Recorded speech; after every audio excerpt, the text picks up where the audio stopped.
चलो बेटा स्टार्ट कर रहे हैं ड्राई सेल। और अब जरा मेरी बात बिल्कुल ध्यान से समझना आप लोग, एक एक पॉइंट में यहाँ पर आपको क्लियर करता चलूंगा। आपको पता है ड्राई सेल आप लोगों ने देखा हुआ है, आप में से कोई भी बच्चा मुझे बता सकता है कि ड्राई सेल होता क्या? अरे खूब यूज करा यार, खूब यूज करा। टीवी के रिमोट में लगने वाला जो पतला वाला सेल होता है उसी को ड्राई सेल क्या बोलते हैं? उसे ड्राई सेल बोलते हैं। टीवी के रिमोट में या एसी के रिमोट में लगने वाला पतला वाला सेल होता है ड्राई सेल। अब मान लो अलग अलग कंपनीज अलग अलग नाम से बेच रही है, आपने कंपनी की कवरिंग हटाई। इमेजिन कर लो बेटा ये सेल है, आपने उसकी कवरिंग हटा दी। जब आप कवरिंग हटाओगे तो अंदर जो आपको सबसे पहले चीज नजर आएगी वो होगा जिंक का कंटेनर। क्या होगा? अरे पतला सा होता है यार, अब डायग्राम तो बड़ी बनाना पड़ेगा। वो होता है जिंक का। काय का होता है? जिंक का। और वो कंटेनर नीचे से फ्लैट नहीं होता बल्कि नीचे से कुछ इस तरीके से होता है, ऐसा यूं निकला रहता है। बोलो यस और? ये जिंक का कंटेनर जो है बेटा, ये जिंक का कंटेनर एनोड का काम कर रहा है। काय का काम कर रहा है? और आपको पता है एनोड एक नेगेटिव टर्मिनल है। तो जो ड्राई सेल के अंदर कवरिंग हटाते हो तो कवरिंग हटाने के बाद जो उसका पूरा का पूरा शेल नजर आता है वो काय का बना होता है? जिंक का। और वो एनोड का काम करता है। क्या आपको पहली बात क्लियर हुई? नंबर 2, इस ड्राई सेल के अंदर एनोड के अलावा जो कैथोड होता है वो कैथोड बना होता है बेटा कार्बन का। ये पूरी कार्बन की या ग्रेफाइट की रॉड है। ग्रेफाइट और कार्बन एक ही चीज है। और ये काम करता है बेटा कैथोड का। काय का काम करता है? कैथोड का। हम लोगों ने क्या करा, इस एनोड के सिलेंडर से इस कैथोड को कवर कर दिया। लेकिन एक बहुत बड़ा इशू है, अगर ये कार्बन की रॉड जो ग्रेफाइट की रॉड है, अगर हम इसको कहीं लगाएंगे तो टूट जाएगी। तो हम लोगों ने क्या करा, इसको स्ट्रेंथ देने के लिए हम लोगों ने ब्रास का कैप लगा दिया। क्या लगा दिया बेटा? ब्रास एक अलॉय होता है, उसका हमने कैप लगा दिया। तो ये है ब्रास कैप। और ये ब्रास कैप काय पे लगाया बेटा? कैथोड पे, जिसपे पॉजिटिव चार्ज है। क्या ये क्लियर हुआ? अरे बोलो भैया। तुम लोगों ने सेल देखा होगा ना, सेल में टिप निकली होती है हल्की सी, वो एक्चुअल में वो जो पतली सी टिप होती है वो ब्रास की होती है। और वो टिप होती किसके ऊपर है? कैथोड के ऊपर होती है। अब एनोड बना हुआ है जिंक का, कैथोड बना हुआ है भैया हमारे पास कॉपर का। एनोड और कैथोड अभी किसी काम के नहीं है, इनको काम का बनाना पड़ेगा। इनके बीच में पेस्ट भरते हैं। क्या भरते हैं बेटा हम लोग? एक पेस्ट भरते हैं। और सबसे इंपॉर्टेंट चीज यही होती है, इस एनोड और कैथोड के बीच में एक पेस्ट भरा जाता है। और ये जो पेस्ट होता है बच्चों, इस पेस्ट में केमिकल होता है NH4Cl अमोनियम क्लोराइड, दूसरा केमिकल होता है ZnCl2, तीसरा केमिकल होता है MnO2 और चौथे नंबर पे इसमें होता है कार्बन का पाउडर। आई रिपीट, क्या होता है पेस्ट में? पेस्ट में क्या होता है? NH4Cl, ZnCl2, MnO2 और कार्बन। इन 3-4 चीजों से मिलाकर ये पेस्ट बनता है बेटा। ये ड्राई सेल जो होता है ना, इसकी पूरी की पूरी लाइफ पेस्ट पे डिपेंड करती है। जब तक ये पेस्ट गीला है ये सेल काम करता रहेगा, इसकी लाइफ चलती रहेगी। अगर ये पेस्ट सूख गया तो सेल खत्म हो जाएगा। पहला क्वेश्चन ये आता है कि life span of a dry cell depends upon, काय पे डिपेंड करता है? पेस्ट पर। पेस्ट जब तक वेट है, गीला है, तब तक ये काम करेगा, वरना ड्राई सेल खराब हो जाएगा। क्या मेरी बात समझ में आ रही है?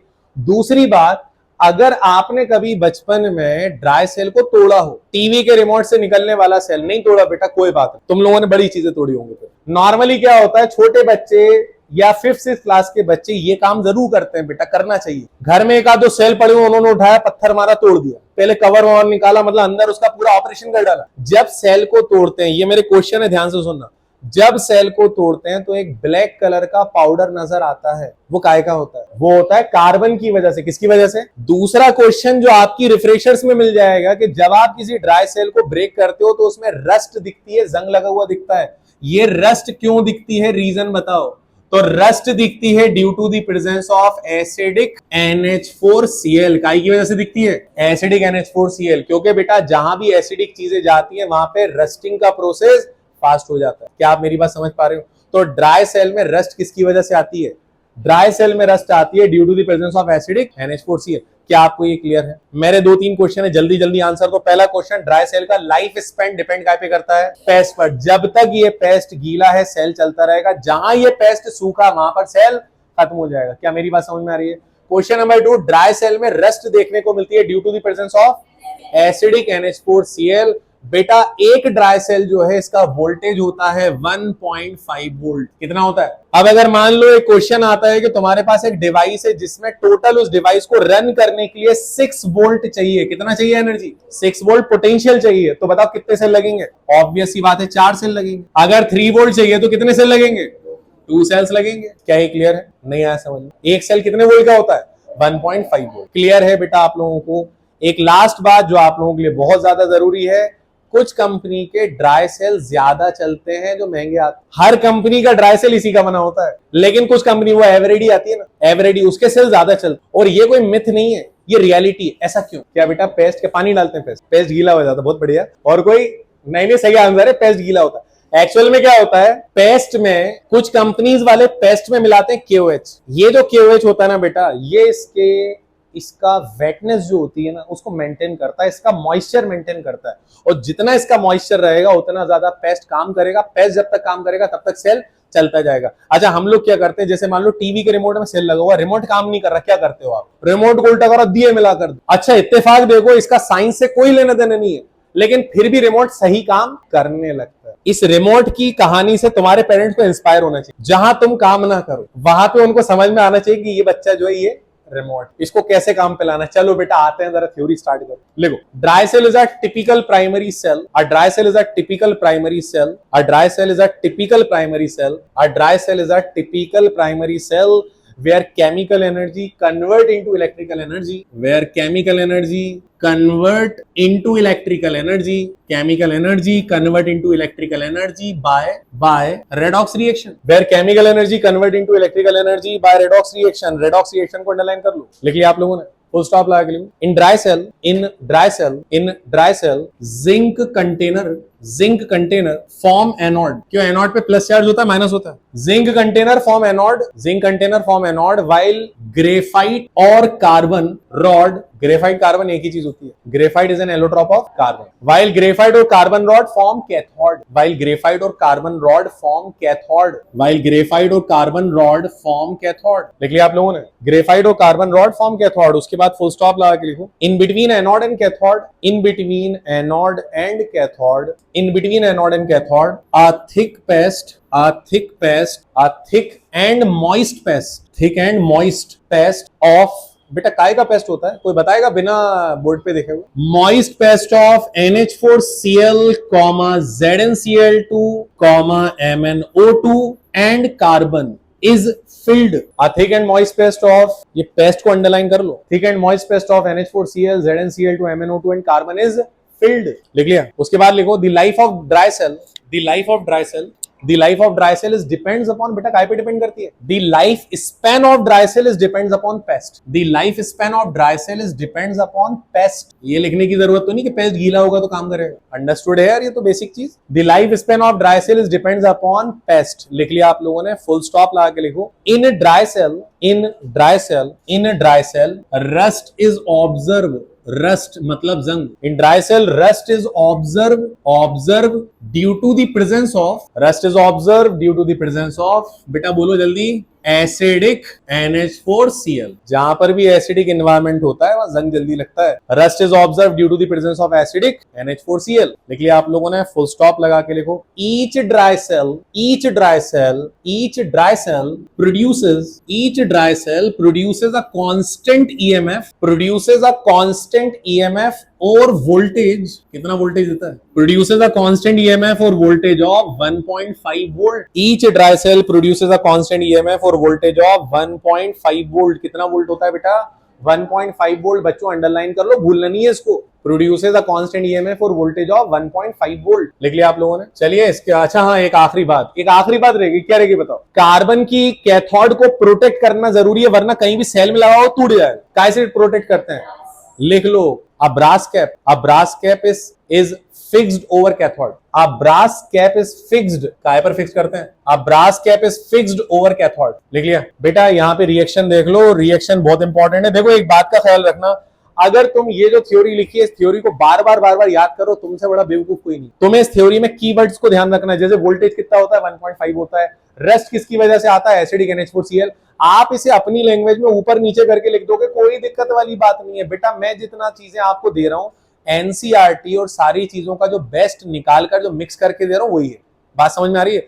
एक बात का ख्याल रखना, जनरली कई स्कूल वाले प्रॉब्लम करते हैं, जो स्कूल कुछ नए होते हैं, टीचर नए होते हैं। जैसे आप अगर कांस्टेंट वोल्टेज 1.5 पहले लिख दो, पेस्ट के बारे में बाद में लिख दो, क्या ये गलत होगा? किसी भी चीज को पहले और बाद में लिखने के से कोई गलत नहीं। गलत तब होगा जब 1.5 को तुम 2.5 लिख के आ जाए। बात समझ में आ रही है? पेस्ट में पता चला NH4Cl, तुम लिख कर आ गए KH4Cl, उल्टा सीधा कुछ भी। गलत तब होगा, सही चीजों को ऊपर नीचे लिखने से कोई प्रॉब्लम नहीं है। थ्योरी ज्यादा से ज्यादा मत पढ़ना, एक बार दो बार पढ़ो, दैट्स असल मेहनत होगी तुम्हारी डायग्राम और इक्वेशन। अब इक्वेशन क्या, जरा ध्यान दो बेटा। एनोड काय का बना, जल्दी बताओ। एनोड बना हुआ है जिंक का, और जिंक अपने इलेक्ट्रॉन लूज करेगा, बना देगा Zn+2 आयन। क्या ये क्लियर है? और इलेक्ट्रॉन का निकलना बेटा, लॉस ऑफ इलेक्ट्रॉन, ऑक्सीडेशन। क्या ये क्लियर है? अच्छा ये बताओ कैथोड काय का बना हुआ है? अरे बोलो भैया, कैथोड काय का बना है? कार्बन का बना है। लेकिन कैथोड पर ये जो पेस्ट आपको नजर आ रहा है, इस पेस्ट का असल में रिएक्शन होगा MnO2 जो आपको नजर आ रहा है। मैं लिखता हूं MnO2, ध्यान देना बेटा, MnO2 NH4Cl का अगर मैं Cl हटा दूं, तो क्या बचेगा? NH4 positive. आप NH4Cl लिख दो या उसको शॉर्ट में NH4 पॉजिटिव लिख दो, अरे एक ही बात है यार। NH4Cl को ब्रेक करोगे तो क्या आएगा? NH4 पॉजिटिव, और साथ में क्या जाएगा? Cl negative. ये कहां गया और ये कहां है, मैं बता रहा हूं आपको। साथ में 1 इलेक्ट्रॉन। जब ये रिएक्शन होगा तो MnO2 बना देगा MnOOH प्लस NH3। सभी बच्चे ध्यान दो, मैंने क्या लिखा है? मैंने लिखा है MnO2 कन्वर्ट इनटू MnOOH। इसी में कन्वर्ट होगा बेटा। कुछ स्कूल वाले गलत पढ़ा देते हैं, वो पता है क्या बोलते हैं? वो बोलते हैं कि भैया MnO2 जो है वो MnOH का होल ट्वाइस में कन्वर्ट हो रहा है। गलत है ये बात। एक अनस्टेबल प्रोडक्ट बनेगा MnOOH। ये तो स्टेबल होता है यार। आपका प्रोडक्ट कैसा बनेगा? अनस्टेबल। इस रिएक्शन में मैग्नीज पे यहां +4 चार्ज है, जो डिक्रीज होके कितना होता है बेटा? +3। आप किसी भी अच्छे ऑथर की बुक देख लो, सारी की सारी अच्छी बुक, चाहे वो 12th बोर्ड की हो, चाहे वो IIT या नीट की हो, सारी की सारी बुक, इवन NCERT की बुक इस इक्वेशन को सपोर्ट करती है। कुछ गिनी चुनी 2-4 गाइड हैं जो गलत बताती हैं, उसमें लिखा हुआ है MnOH का उल्टा, वो गलत है। रियलिटी से बिल्कुल अलग है। रियलिटी है। बात समझ में आ रही है आप लोगों को? क्या ये रिएक्शन क्लियर हुआ? अरे बोलो यार। एक आखिरी बात, ये क्या निकल गया? NH3 निकला। तुमने यहां से कितने केमिकल यूज करे? कार्बन तो उसमें चला गया, जाके चिपक गया, उसको तो भूल जाओ। इन तीनों में से कितने केमिकल यूज करे? NH4Cl यूज करा, बोलो हाँ या ना? MnO2 यूज करा, बच कर ZnCl2 का अगर मैं 2 क्लोरीन अलग कर दूं, ZnCl2 के अगर मैं 2 क्लोरीन अलग कर दूं, तो वो बन जाएगा Zn+2। Zn+2 और ZnCl2 एक ही चीज है भैया। अरे बोलो हाँ या ना? कैथोड पे क्या प्रोडक्ट निकला? कैथोड पे एक तो ये निकला बेचारा, वैसे ही अधमरा हो रहा है, अनस्टेबल। अगला प्रोडक्ट क्या निकला? ये NH3 कैथोड पे जिंक को बुलाएगा कि जिंक भाई तुमने अभी तक रिएक्शन नहीं करा, आ जाओ। और ये NH3 जिंक से रिएक्ट करेगा और एक कॉम्प्लेक्स कंपाउंड बनाएगा ZnNH3 का होल 4 ब्रैकेट के बाहर +2। इसे कहते हैं कॉम्प्लेक्स कंपाउंड। क्या बोलते हैं बेटा? इसे कॉम्प्लेक्स कंपाउंड बोलते हैं। और अभी तुम जब कोऑर्डिनेशन केमिस्ट्री पढ़ोगे तो तुम्हें पता होगा कि ये कंपाउंड क्या है, इसका नाम क्या है, सब कुछ इसकी डिटेल। आप में से किसी ने स्कूल में कोऑर्डिनेशन केमिस्ट्री पढ़ी है? नाम सुना है? एक यूनिट है क्लास 12 केमिस्ट्री का, उसमें इस तरह के कंपाउंड पढ़ेंगे, कहां बनते हैं, कैसे बनते हैं, इनमें मेटल क्या होता है, लिगेंड्स क्या होते हैं, सब पढ़े। फिलहाल के लिए क्या याद करोगे? Complex compound. क्या बनता है बेटा कॉम्प्लेक्स कंपाउंड? एक बार फॉर्मूला देखो, ZnNH3 का होल 4 +2। कहां बनता है बेटा? ये बनता है एट कैथोड। कहां बनता है? क्या ये क्लियर हुआ? अरे बोलो भैया, रिएक्शन नोट कर लो। क्यों? एक स्टेटमेंट लिख लोगे फिर नोट कर लेना, फुल स्टॉप लगा के एक स्टेटमेंट नोट कर लो। where zinc form complex compound with ammonia, which produces at cathode, zinc form complex compound with ammonia which produces at cathode, that is बेटा कौन सा कॉम्प्लेक्स कंपाउंड बनाता है? ZnNH3 का होल 4 ब्रैकेट के बाहर +2। ये लिख लो बस। अब रिएक्शन नोट करो, डायग्राम बनाओ बेटा, जल्दी से रिएक्शन नोट करना, फिर डायग्राम घर जाके बनाओगे? अभी बनाओगे बेटा? बोलना पड़ता है घर जाके, अभी बना रहे हो, बनाओ। चलिए इस बीच आप लोग डायग्राम बना रहे हैं, मैं कुछ आपके नंबर बता दूं। Faiza Khan 61.5 highest marks scoring in chemistry, out 70 में से 61.5। Ayush Yadav 59 marks, very good Faiza. Kaifi Alam 57 marks, very good बेटा। एक बार इन तीनों बच्चों के लिए एक बार तालियां हो जाए। वेरी गुड, बहुत बढ़िया, बहुत तेज तालियां बजाएं आप लोगों ने। अब इसके बाद ये फर्स्ट 3 स्टूडेंट होगा। इसके बाद सैयद जोया 51 मार्क्स, जोया 51, अच्छा स्कोर करा है, गलत नहीं है, लेकिन अगली बार से 60s के ऊपर ही जाना है आपको। एमन शफीक 50.5, कम मार्क्स रहेगा Aiman. Iqra 45, Laiba Khan, where is Laiba 39 marks. Mohammad Arfiyan Qureshi, who is Arfiyan Qureshi? अच्छा 38.5 मार्क्स। क्यों भैया पेपर खराब गया था? मिर्जा फैजी रफीक 37 मार्क्स। तनिष द्विवेदी 35 मार्क्स। रेहान खान 33.5। तहूर 33। तो भैया तहूर क्या हो गया था, पढ़ा नहीं था? क्यों बेटा? अगर मॉक टेस्ट खराब जाएंगे तो बेटा फाइनल में क्या करेंगे? क्या रीजन था? रीजन बताओ। दावत में गए बेटा, इस साल तो सारी दावतें अपन को अवॉइड करना पड़ेगा। और वैसे भी यार अगर दावत में एक दिन पहले गए भी थे, उसी दिन जाना तो पेपर जल्दी से करके चले गए यार। ये तो बहुत खराब एक्सक्यूज दिया यार, बहुत ही खराब। Shahzeb Ahmed, where is Shahzeb? कौन है शाहजेब भाई? अच्छा शाहजेब। और 28 मार्क्स क्यों भैया? क्यों नहीं पढ़ा था? कि ये पिछले साल भी यही बोलते थे तुम, इस साल क्यों नहीं, अभी क्यों नहीं पढ़ा? टाइम ही नहीं मिला।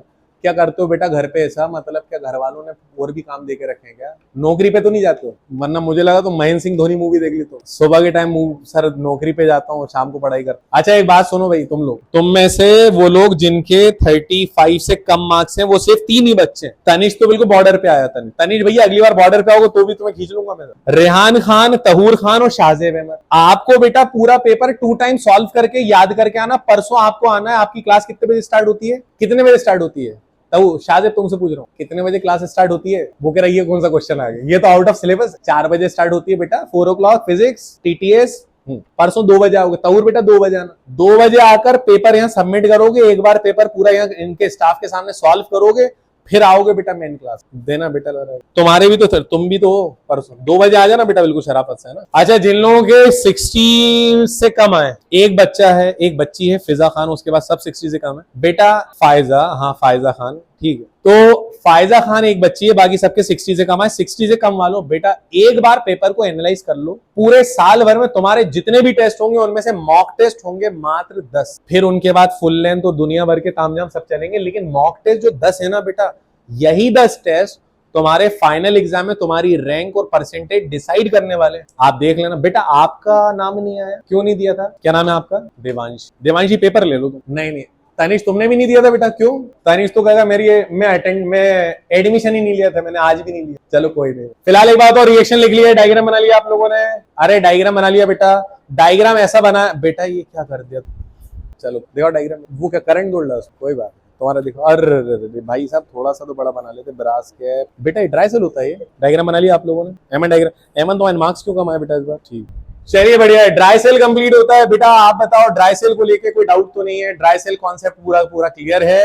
अब अगर ड्राई सेल क्लियर हो गया तो अब बढ़ते हैं अगले टॉपिक पर। पॉइंट नंबर 2, ये रिएक्शन स्टार लगा के लिख लो, इसे स्टार लगा के लिख लो। ये बेटा NH3 कहां प्रोड्यूस होता है? ठीक है, प्रोड्यूसेस एट कैथोड। इसे स्टार लगा के लिख लो ताकि याद रहे कि भैया कॉम्प्लेक्स कंपाउंड कैसे बनता है। और इसे अपने मेन नोट से थोड़ा दूर रखना क्योंकि एडिशनल है। वैसे सेंट्रल बोर्ड में अगर आप लिख के भी आ जाओगे तो कोई दिक्कत नहीं। दिक्कत होती है MP बोर्ड वाले, वो लिख के आ जाएंगे तो एग्जामिनर बोलेगा ये आया कहां से। वहां अलग लेवल के लोग चेक करते हैं बेटा, बहुत खतरनाक होता है। डन। चलिए ये हो गया कंप्लीट। अब बढ़ते हैं बेटा अगले सेल की तरफ। तो हमारा दूसरे नंबर का सेल है, सेकंड नंबर पे आता है मर्क्यूरी सेल।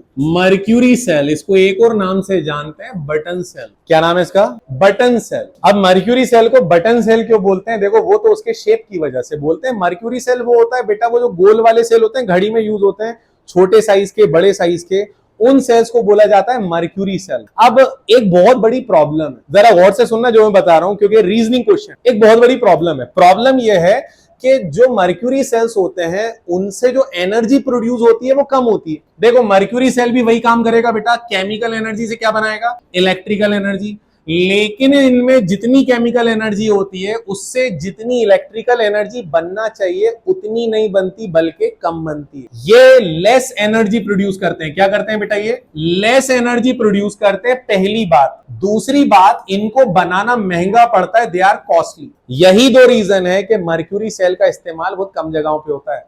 आप खुद देखो आपके पास कितने तरह के इलेक्ट्रॉनिक डिवाइसेस होंगे, या कितने तरह के आप समझते हो कि यार इलेक्ट्रॉनिक डिवाइसेस हैं, हमने देखे हुए। उनमें से सिलेक्टेड 2-4 जगह इसका इस्तेमाल होता है। जैसे पहले किसी जमाने में कैलकुलेटर में मर्क्यूरी सेल का इस्तेमाल होता था, बड़े वाले पतले पतले से मर्क्यूरी सेल ही होते थे, लेकिन अब वो बंद हो गया। अब उसकी जगह नॉर्मल सेल आने लगे, अब तो रिचार्ज वाले सेल आने लगे। यस और नो? पहले किसी जमाने में एक डिवाइस होता है बेटा, जो लोग कम सुनते हैं उनके लिए होता है। क्या नाम है इस डिवाइस का? Hearing aid. कान में लगता है, देखा होगा आपने, कान में ऐसा लंबा सा लगता है वो। तो हियरिंग एड पहले किसी जमाने में जो आते थे, अब तो रिचार्जेबल आ रहे हैं, बैटरी वाले, बैटरी से चार्ज करो। लेकिन पहले जो आते थे उनमें क्या इस्तेमाल होता था बेटा? Mercury cell. मर्क्यूरी सेल का इस्तेमाल सबसे ज्यादा पहले भी होता था और आज भी होता है, कायम है, वॉचेस में, घड़ियों। तो मर्क्यूरी सेल सिलेक्टेड डिवाइसेस में यूज होते हैं। इसका रीजन आपके सामने लिखा है। क्या रीजन है? पहला reason, they produces less energy, इनका एनर्जी प्रोडक्शन कम होता है। दूसरा, दे आर कॉस्टली। इनसे जो वोल्टेज जनरेट होता है बेटा वो होता है 1.35 वोल्ट। एक मर्क्यूरी सेल का जो वोल्टेज आता है वो कितना आता है? 1.35 वोल्ट। बड़ी अजीब सी वैल्यू। वहीं पर अगर मैं 2 मिनट पहले जो मैंने आपको पढ़ाया ड्राई सेल का वोल्टेज कितना आता है? इस 1.5 वोल्ट एनर्जी निकालने में जितना पैसा लगता है उससे ज्यादा पैसा लग जाता है इतने वोल्टेज को निकाल। तो mercury cells are costlier and they produces less energy. अब मर्क्यूरी सेल दिखते कैसे, बनते कैसे, मैं आपको बता रहा हूं। इनका डायग्राम समझने के लिए आपको बोर्ड को पूरी फोकस के साथ देखना पड़ेगा जो मैं बता रहा हूं। जब आप मर्क्यूरी सेल बनाओगे, देखो दिखते तो गोल है। अब गोल का मतलब ऐसा थोड़ी बेटा राउंड राउंड बना हो गया काम। हमें दिखाना पड़ेगा एनोड क्या है, कैथोड क्या है। बात समझ में आ रही है? तो हम लोग क्या करते हैं, मर्क्यूरी सेल जब बनाते हैं तो बेटा सबसे पहले ऐसा शेप बनाओ। दिख रहा है? ऐसा लग रहा है एरो बना रहा है ऊपर की तरफ। इतना करने के बाद अब इस पे ऐसे सर्कल बना। नहीं आया समझ में? इतना करा, ये हमने मर्क्यूरी सेल को ऐसे रखा और मर्क्यूरी सेल में बेटा जैसे केक में से एक पीस निकाल देते हैं ना कट करके, वैसे ही हमने मर्क्यूरी सेल में से यहां से कट करा और यहां का पीस निकाल के बाहर कर दिया। और थोड़ी देर बाद हम देखते हैं तो मर्क्यूरी सेल में अंदर के केमिकल्स दिखने लगते हैं। जैसे मर्क्यूरी सेल में ऊपर जो केमिकल भरे हुए हैं, ये बेटा एनोड है। क्या है बच्चों? ये एनोड है जो बना हुआ है zinc amalgam. What is amalgam? Amalgam का मतलब है जिंक प्लस मर्क्यूरी का कॉम्बिनेशन। एमलगम मतलब मर्क्यूरी, जिंक प्लस मर्क्यूरी का कॉम्बिनेशन। तो बेटा एनोड काय का बना हुआ है? जिंक एमलगम का। इसके बाद नीचे की तरफ जो आपको दिख रहा है दिस इज कैथोड। ये कैथोड और उसके अंदर पूरी नीचे की लेयर कैथोड। ये कैथोड है और यहाँ कैथोड बना होता है मर्क्यूरिक ऑक्साइड एंड कार्बन। क्या ये क्लियर हुआ? आपको शायद एनोड और कैथोड के बीच में येलो कलर की लाइन दिख रही हो। ये येलो कलर की लाइन सिर्फ बाहर नहीं है, पूरे सेल में। जैसे मान लो ग्राउंड फ्लोर हो गई कैथोड, फर्स्ट फ्लोर हो गई एनोड। बोलो हाँ या ना? ग्राउंड और फर्स्ट के बीच में एक लेयर है बेटा, एक लंबी प्लास्टिक की लेयर होती है। उस प्लास्टिक की लेयर को बोलते हैं सेपरेटर। क्या बोलते हैं बेटा? इसे बोला जाता है सेपरेटर। सेपरेटर का काम है to separate anode and cathode. कभी भी ऐसा नहीं हो कि एनोड और कैथोड मिल जाए।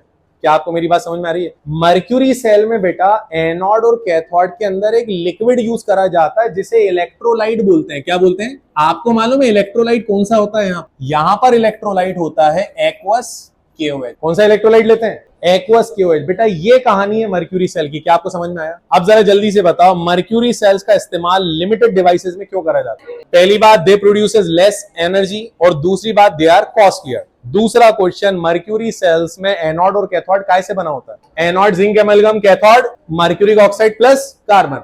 मर्क्यूरी सेल में एनोड और कैथोड को डिप करने के लिए कौन सा इलेक्ट्रोलाइटिक सोल्यूशन लेते हैं? Aqueous KOH। मर्क्यूरी सेल का वोल्टेज कितना होता है बेटा? मर्क्यूरी सेल का 1.35 वोल्ट। आया? अरे बोलो भैया आया समझ में? लिखो state. Another primary cell is mercury cell. Another primary cell is mercury cell which converts chemical energy into electrical energy, which convert stored chemical energy, उसमें जो stored है energy, stored chemical energy into काय में convert करता है बेटा? into electrical energy by redox reaction, which convert stored chemical energy into electrical energy by redox reaction। लिख लिया आप लोगों ने? फुल स्टॉप लगा के लिखो। each mercury cell produces a constant EMF। each mercury cell produces a constant EMF of बेटा कितना EMF देता है? 1.35 volt. each mercury cell produces a constant EMF of 1.35 volt. लिख लिया आप लोगों ने?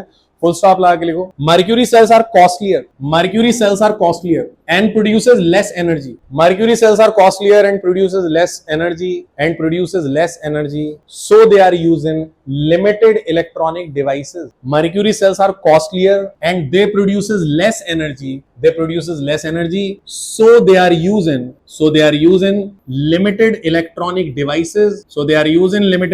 devices, like watches and hearing aid, लिख लिया आप लोगों ने? फुल स्टॉप लगा के लिखो। In mercury cell anode consist of, बेटा एनोड में क्या होता है? Anode consist of zinc amalgam. Underline करो एनोड को, अंडरलाइन करो zinc amalgam. While cathode consist of क्या होता है बेटा कैथोड में? Cathode consist of HgO and carbon paste. HgO that is mercuric oxide and carbon paste। लिख लिया आप लोगों ने? फुल स्टॉप लगा के लिखो। In mercury cell aqueous KOH solution, aqueous KOH is used as an electrolytic solution, is used as an electrolytic solution. Done. कौन सा इलेक्ट्रोलाइटिक सोल्यूशन होता है? Aqueous KOH. कहानी कंप्लीट हो गई है। अब आप ये बताओ डायग्राम आप घर जाके बनाओगे, अभी बनाओगे? अभी बनाओगे। एक मिनट रुक जाओ बेटा, रिएक्शन तो लिख दूं। पहले रिएक्शन आते हैं फिर डायग्राम आता है। सबसे पहले एनोड की बात करें। एनोड पे जिंक एमलगम है, बोलो हाँ या ना? Zinc amalgam 2OH negative. बेटा KOH लेते हो ना? अरे भैया KOH लेते हो। एनोड पर हमेशा इलेक्ट्रॉन निकलते हैं, फाइनली यहां पर बन जाएगा ZnO प्लस H2O। मेरा आपसे एक क्वेश्चन है, इलेक्ट्रॉन का माइनस होना ऑक्सीडेशन होगा या रिडक्शन होगा? ऑक्सीडेशन।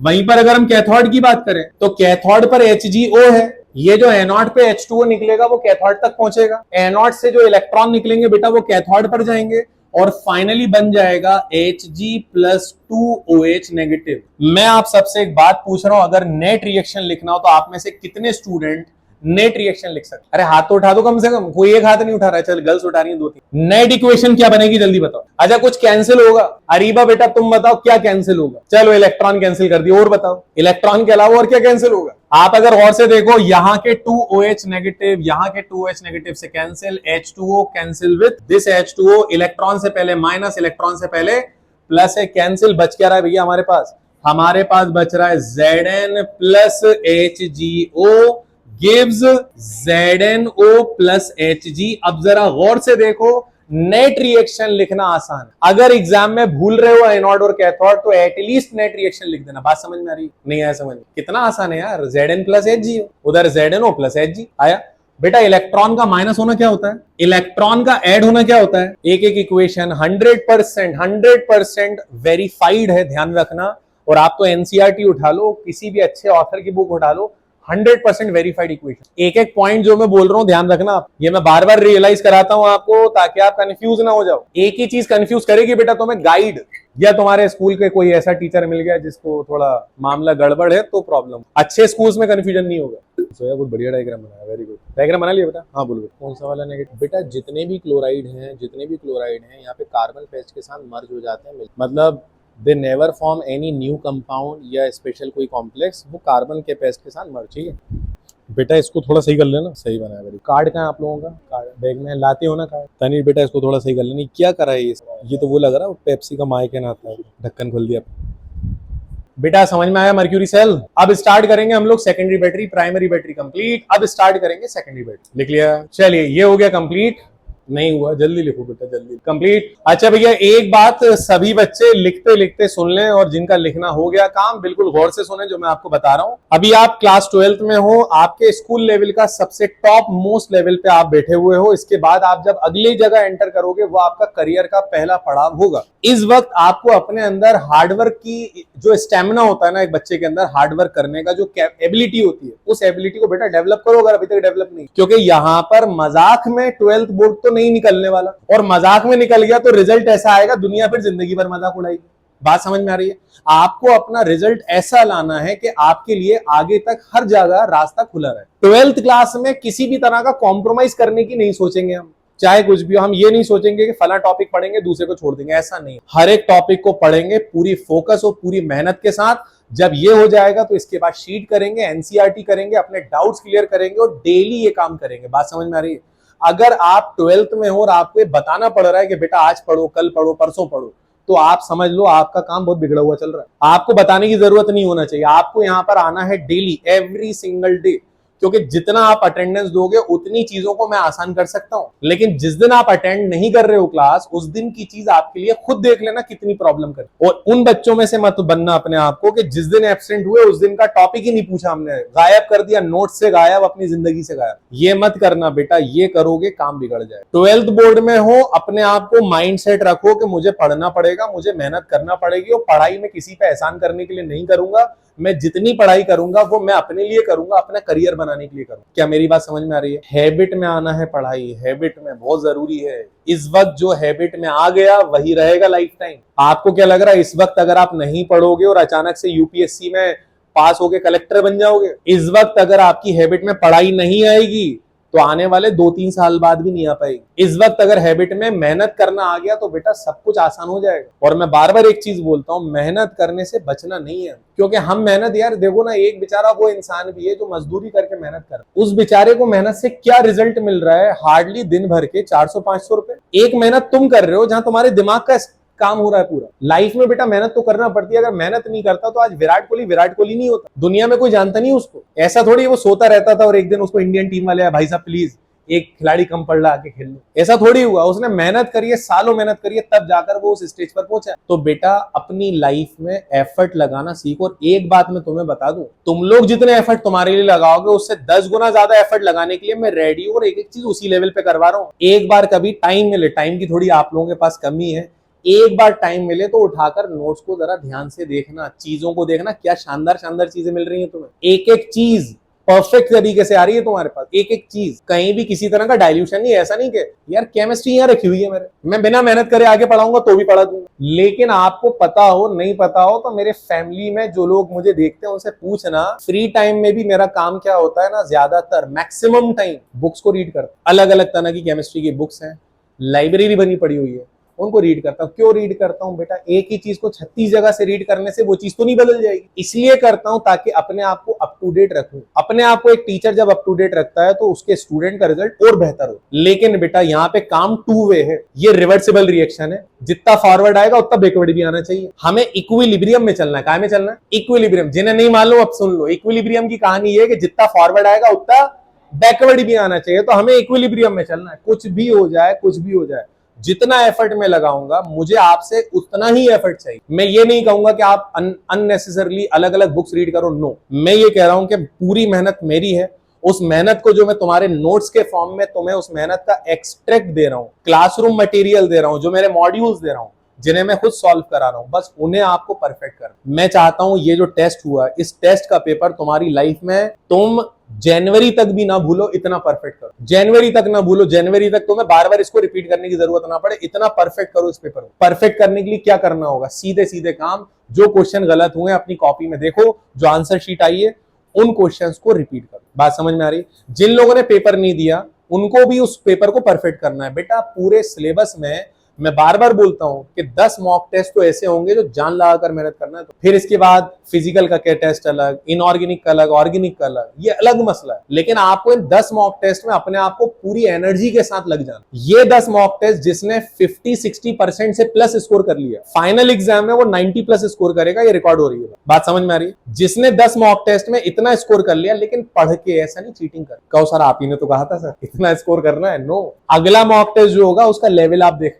मैं आपको पहला मॉक टेस्ट था, बहुत ज्यादा डराना नहीं चाहता था। जो मैंने लेवल दिया वो आपको नॉर्मल लग रहा है, किसी दूसरे बच्चे से पूछना वो पेपर दिखा के इसका लेवल, वो आपको नॉर्मल इसलिए लग रहा है क्योंकि आपको पहले दिन से उस लेवल का डोज मिल रहा है। आपको इतनी इस लेवल की कड़वी दवाइयां मिल रही हैं कि वो दवा आपको नॉर्मल लगी। और मैं चाहता हूं बेटा उस लेवल तक डोज मिले तुम्हें साल भर, कि जब पेपर तुम्हारा मोस्ट डिफिकल्ट पेपर भी आए तो तुम हंसते हुए उसे सॉल्व करो। दूसरे बच्चे 3 आवर्स में सॉल्व करते हैं, तुम 2 to 2.5 आवर में पूरा पेपर सॉल्व करो, बिंदास एग्जामिनेशन हॉल से कॉन्फिडेंस के साथ। बात समझ में आ रही है? पूरा टारगेट उसी पर है। मैं चाहता हूं आपकी स्पीड बढ़े, मैं चाहता हूं आपकी एक्यूरेसी बढ़े। स्पीड के साथ एक्यूरेसी बढ़ना जरूरी है, वरना पता चला आंसर नंबर 3 में आंसर नंबर 5 लिख के आ रहे होंगे। क्लियर है? और बेटा ये मैं बार बार नहीं, ये ज्ञान नहीं दूंगा, मुझे आपसे एफर्ट चाहिए। मैं कॉम्प्रोमाइज नहीं करूंगा, न करने। मुझे एफर्ट चाहिए क्योंकि मुझे तुम में से जितने लोग दिख रहे हैं ना, किसी एक का रिजल्ट मुझे 70 में से 60 से कम नहीं चाहिए। अब 70 में से 60+ लाना है। अब उसके लिए आपको भी क्या करना है आप जानते हो, मुझे भी क्या करना है मैं जानता हूं। मेरे साल भर के काम को बर्बाद मत करना, वरना पता चला तुम लंबे लंबे एब्सेंट हो रहे हो, 15-15 दिन, काम डिस्टर्ब हो गया। पता चला 2 यूनिट होमवर्क में दिए, तुम एक करके आ रहे हो, रोते हुए आ गए, सर वो एक ही हुआ, शादी में जाना था। शादी, रिश्ते, दोस्त, XYZ सब छोड़। बात समझ में आ रही? हर चीज मिल सकती है, लेकिन ये जो टाइम इस वक्त है ये रिपीट नहीं हो, नहीं होना भी नहीं चाहिए। रिपीट उनका होता है जो 12 फेल हो जाता, होना भी नहीं चाहिए रिपीट। ये टाइम ऐसे यूटिलाइज करना है कि इस टाइम में एक एक मिनट पढ़ाई का टाइम निकाल लो। ऐसा नहीं बोल रहा हूं कि बिल्कुल सर पे बिल्कुल कफन बांधकर बैठ गए कि नहीं अब तो करेंगे या मरेंगे, वो वाली बात नहीं है। पढ़ाई का एक फिक्स टाइम निकालो कि मुझे 3 आवर्स पढ़ना है। उस 3 आवर के अलावा मैं अपने दोस्तों से भी बात कर सकता हूँ, मैं मोबाइल का भी इस्तेमाल कर सकता हूँ, मैं फैमिली के साथ टाइम भी स्पेंड कर सकता हूँ, लेकिन एटलीस्ट मुझे 3 आवर्स निकाल, less than 3 hours per day, इससे कम नहीं चाहिए। मैं कुछ दिनों में पीटीएम रखूंगा तो तुम्हारे पेरेंट्स से पूछूंगा कि तुम लोग घर पे कितने टाइम पढ़ते हो, और तुम में से वो कौन कौन से होनहार बच्चे हैं जो लैपटॉप और मोबाइल से पढ़ते, जो लैपटॉप और मोबाइल से पढ़ते हैं। बेटा सही बता रहा हूं, तुम लोगों का तो लैपटॉप और मोबाइल बंद करना जरूरी। कौन कौन है जो लैपटॉप और मोबाइल से पढ़ता है? एक्सट्रीम हाईटेक हो रहा है। कोई ऐसा तो नहीं एआई पढ़ रहा हो, सर मैं एआई से केमिस्ट्री पढ़ता हूँ। लैपटॉप मोबाइल सब छोड़ो, एक ऑथेंटिक तरीके पे आओ जो आपको मिल रहा है। लैपटॉप मोबाइल से वो लोग पढ़ते हैं जिनके पेरेंट्स उनको रिसोर्सेज नहीं देते। तुम्हारे पेरेंट्स तुम्हें अच्छे स्कूल भेज रहे हैं, तुम्हारे पेरेंट्स तुम्हें इंस्टीट्यूट भेज रहे हैं ताकि तुम्हारे पास रिसोर्सेज की कमी ना। बात समझ में आ रही है? चलिए ये काम हो गया कंप्लीट। अगली क्लास में इसके आगे हम कंटिन्यू करेंगे सेकेंडरी सेल से। और सुनो बेटा, नेक्स्ट क्लास में मुझे एक काम चाहिए जो मैं अभी से बता रहा हूं, फिर रिपीट कर रहा हूं। मुझे नेक्स्ट क्लास में इलेक्ट्रोकेमिस्ट्री फ्रॉम डे 1 जो हमने पढ़ा है टिल प्राइमरी सेल्स पूरा याद करके आना है सब। इलेक्ट्रोकेमिस्ट्री में डे 1 से हमने जो पढ़ा है टिल प्राइमरी सेल्स, मतलब आज की क्लास तक जो पढ़ा है, हर एक बच्चे को प्रॉपर याद करके आना है, परफेक्ट याद करके आना है। बात समझ में आ रही है? जो गायब हो गया बेटा प्रॉब्लम होगी, तुम्हारी बैटरी डिस्चार्ज कर दूं। जाओ जा सकते हो। मिलते हैं नेक्स्ट क्लास में, रिवाइज करके आना।